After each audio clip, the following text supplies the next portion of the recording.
are inside VTF2 control room and on the VFD box out here for the cryogenerator that you're going to mess with. The next thing you need to do is isolate the cryogenerator itself from the Dewar. Come back here. You can see that there are two basically lines that go into each cryogenerator. One is the gas inlet line, and one is the liquid outlet line. So the gas inlet line is the thicker of the two lines. You can't see because we have some insulation on here, so we'll touch back on this point later. But the very first thing to isolate the head itself and the cryogenerator from the Dewar, you need to essentially close these two valves right here. So what you would do is grab an adjustable wrench, come over here and simply close these valves off.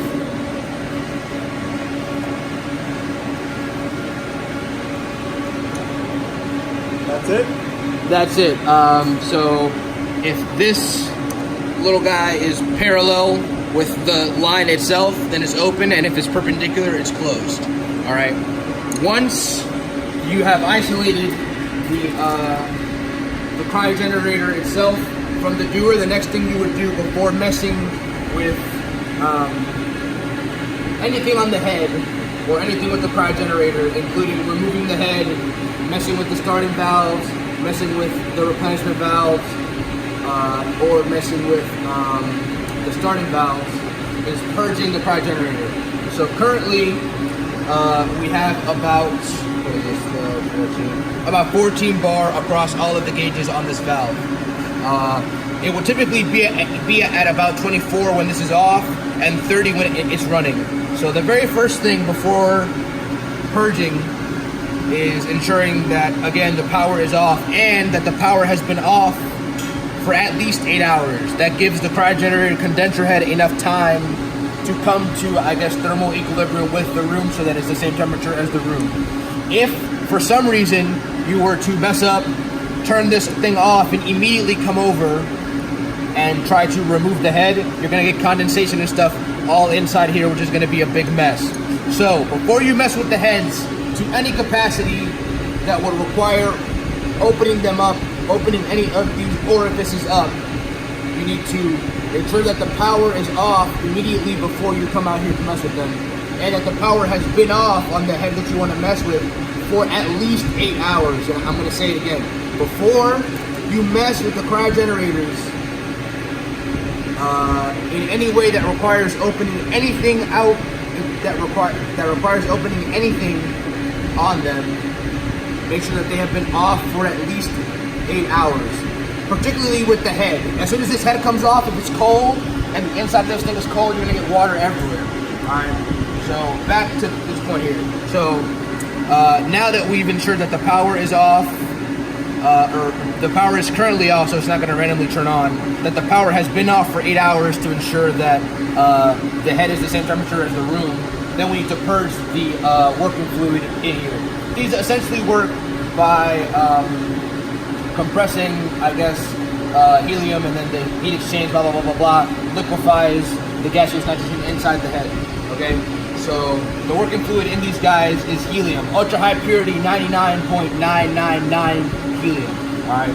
So we're just going to open the purge valve out here and ensure that the fill valve is closed, and then open the purge valve out here until we basically are at 0 bar. This guy here, so you see how these guys are going down. So if you want it to go down faster, you simply just open this up some more.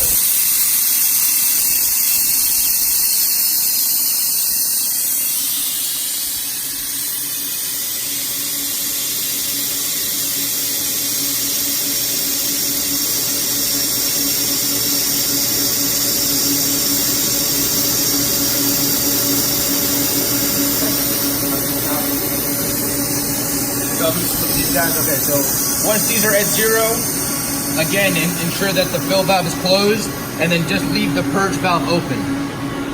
Okay, so to this point, we've ensured that the power is off currently, but it's been off for 8 hours.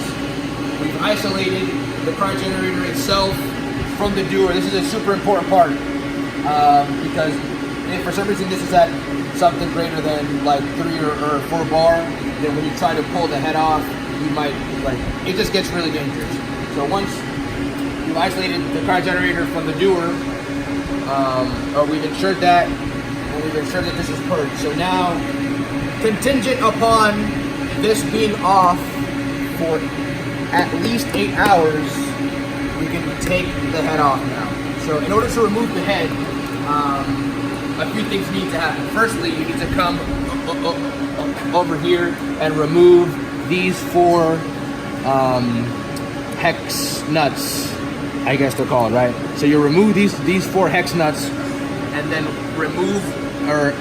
remove these clamps, and then ensure that the line is removed from the head itself. So let me just go ahead and start off showing you what that's like. Hopefully one of these is the right one.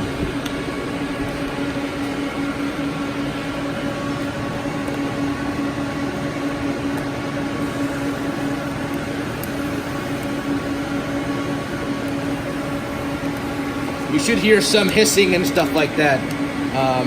So long as these nuts are still across the clamp, then you can wiggle this a little bit to ensure that there's not going to be a super high pressure when you remove this thing.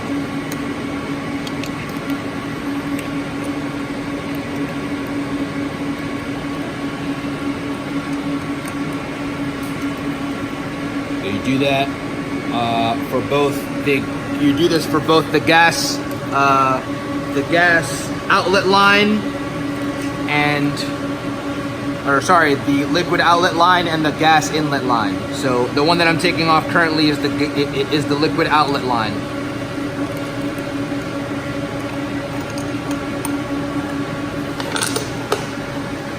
Okay.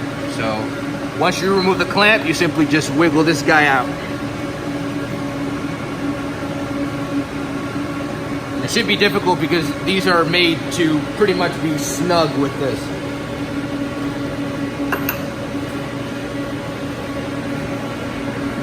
And then also take care to remove the copper gasket and then put it somewhere safe. You should never reuse these, but just keep track of them so you know which sizes you're going to need to grab from the box when you're putting this all back together.